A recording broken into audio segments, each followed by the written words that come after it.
Hey guys, today we're going to go over parallel circuits, and while we're also going over these type of circuits, we'll compare them to series circuits, what we went over last week. So a parallel circuit is a circuit with more than one path for current. And in this picture you see, for example, that current can go through any of these, what we call branch points. As opposed to series had it all in one big loop. So wire house is wired in parallel circuits. And so it's good to have parallel circuits at home because that means, for example, if an appliance runs out, for example here, you could still use these two. And it doesn't matter what. You'll still be using the same voltage all throughout, but you'll be able to use different types of appliances. Go ahead and draw this on the left side of your notes. This is what you might have seen or might have built in lab last week. Also draw this circuit. This is more of what you might see on an exam or a quiz.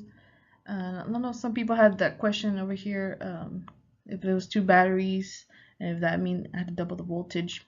Yeah, there are two batteries here, but they already gave me the voltage, which is 3V. Parallel circuits, we have these things called branches, and so any current going through there we say is called a branch current. Because there are multiple branches, the current may not be the same at all points. So in this picture, because they're all 3 ohms, it might be the same, but that is not always going to be the case. You might get, this might be 2, this might be 1, this might be 5, and so that means they're all going to be different currents. The resistance in each branch determines the current in that branch. So this is kind of just what I went over in the last slide. Kirchhoff's current law says that all the current entering a branch point must exit again. So here's a visual representation of Kirchhoff's current law.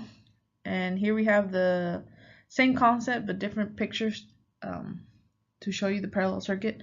So for example, we start off with 3 volts. And voltage in parallel circuits is the same all throughout. So you don't have to worry about voltage drops. It'll be the same. So if you want to find current, remember current is I equals V over R. So the voltage is 3V at each branch point, doesn't matter. And the resistance here happens to be 3 ohms, so my current is 1 amp. And so this is what happens. So that means I have 1 amp here, 1 amp here, 1 amp here. 3 amps, so this is where that comes from. So the first bulb will take the first amp, next bulb will take the next amp, third bulb will take the last amp, and then it all flows back to the battery. So just like I just said, the voltage is the same across each branch of a parallel circuit. We don't have to worry about voltage drops. So each device in the circuit has a voltage drop equal to the full battery voltage. So because it's equal, it doesn't really have a voltage drop. Don't worry about that in parallel. And the voltage across each branch is the same. So in your picture, go ahead and label it. If they give you 3 volts at the beginning and it's parallel, you know, at this point it's going to be 3 volts, and at this point it will be 3 volts. And that makes it easy for you to find current. So 2 bulbs with different resistances are connected in parallel to batteries with a total voltage of 3 volts. Calculate the total current from the batteries. So as soon as you see that you have a parallel circuit and you have a starting voltage, then I can know that this is going to be 3V and that is also going to be 3V. So for current, it's still the same. We still use Ohm's law, I equals V over R. And so for example, I'm going to color code here. This is the first one I'm going to do. So voltage is 3 and my ohms, my resistance is 3. That means I have 1 amp of current running through. So for the next one, I use the same thing, Ohm's law. But now the resistance is different. Voltage is still the same. So 3 over 0.5. So when we calculate that, we see that it's 6 amps. So my total current here is the addition of these two, which is 7 amps.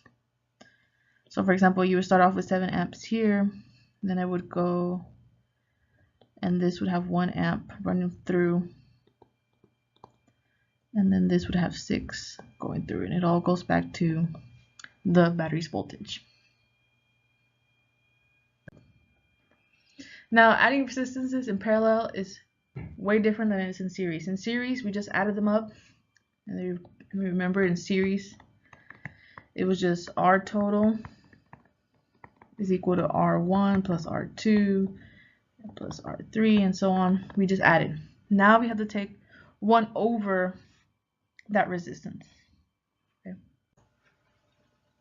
Two bulbs with different resistances are connected in parallel to batteries with total voltage of 3 volts. Calculate the total resistance in the circuit. So from our formula, 1 over R total, I know I have to take 1 over the resistance. So 1 over 3 is my first resistance, which is this one right here, plus 1 over 0.5, which is my resistance here. So I just add those up, and when I add them up, I get 2.33. Now that is not my final answer. If you notice, we have 1 over R total is equal to 2.33. So there's two ways to do this. This is the first way. You can do the algebra. For example, here, I would say this is 2.33. R total is equal to 1. This is what I had on the left side. To get R by itself, then I would divide both sides by 2.33. And then I get my final answer, which is 0.43 ohms. That is my total resistance. Now, you can do the algebra, or if you notice here, we just, from going here to here, we just took what we call the inverse. We just went 1 over that number.